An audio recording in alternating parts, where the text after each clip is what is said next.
Okay, so a lot of people are having problems with partition versus disjoint and how to solve a partition problem. So let's look at what partition is. Tion. Already messed up.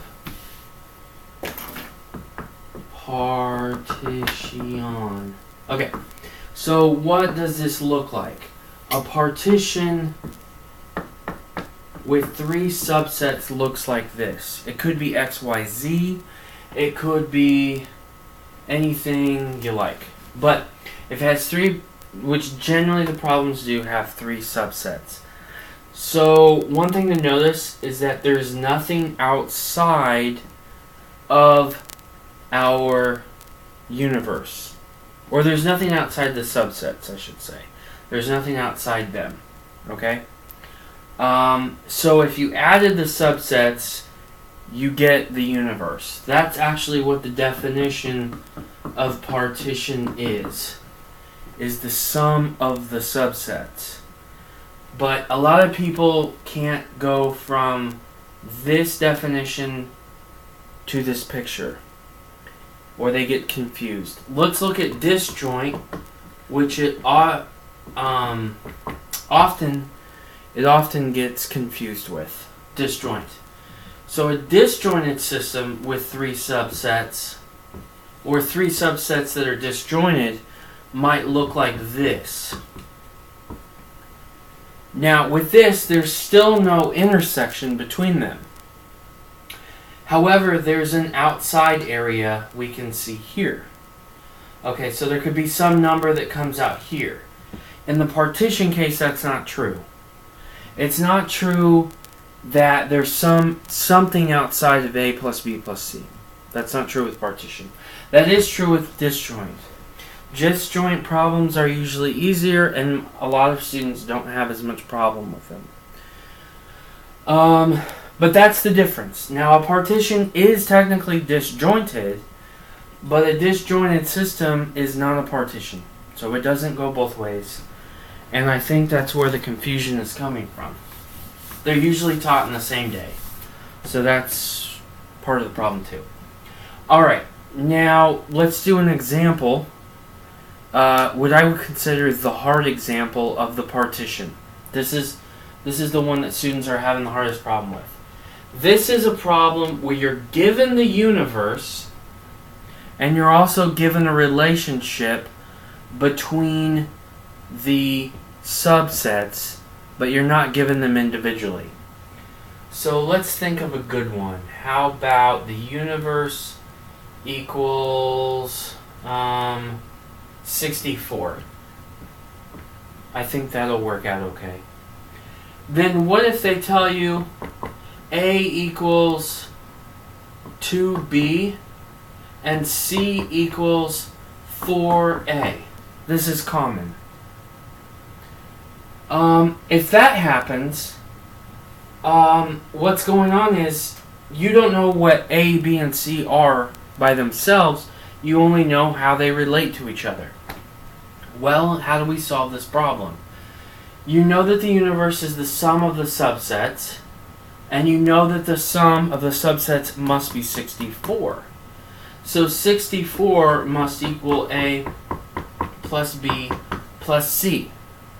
But we have one equation right now and three unknowns. So we need to get that fixed.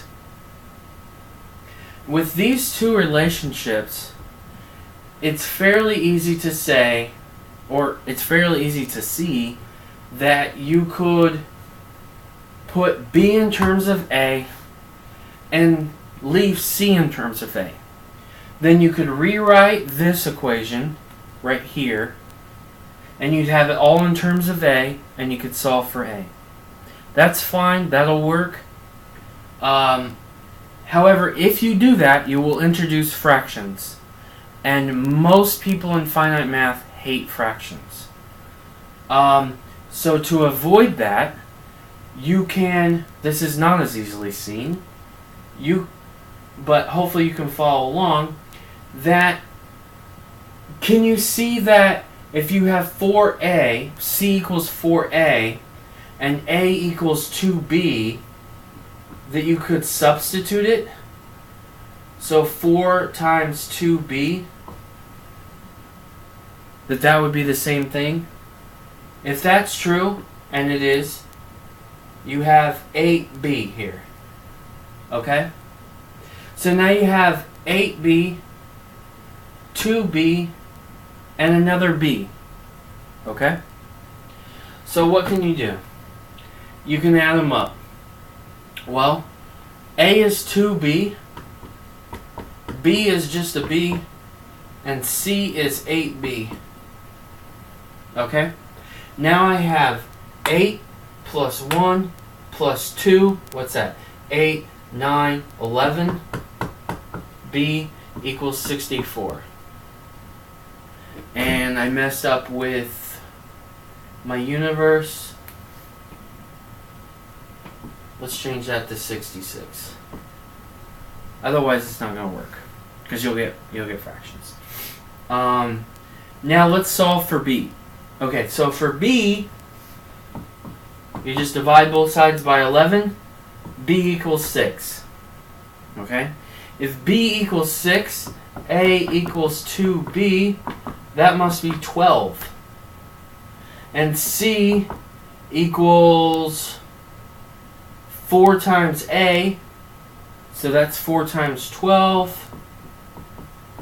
And what's that? That's 40 plus 8, that must be 48. Alright, there it is individually. Now you've solved them individually. And these problems are essentially all the same. So this is the type of problem I'm seeing is causing a lot of confusion. Disjointed, not causing as much confusion. And I think the problems where they don't give you the partition problems, where they don't give you the universe, but they do give you the individual subsets, that isn't giving a problem, because students are just able to add them up. But I think this relationship, these linear relationships, are still tripping people up. So I hope this helps. I hope it'll help you for studying for your midterm. And if it doesn't help, please contact me, comment, email me, whatever you gotta do, get a hold of me, and we'll get you set up. Okay? Alright, take care.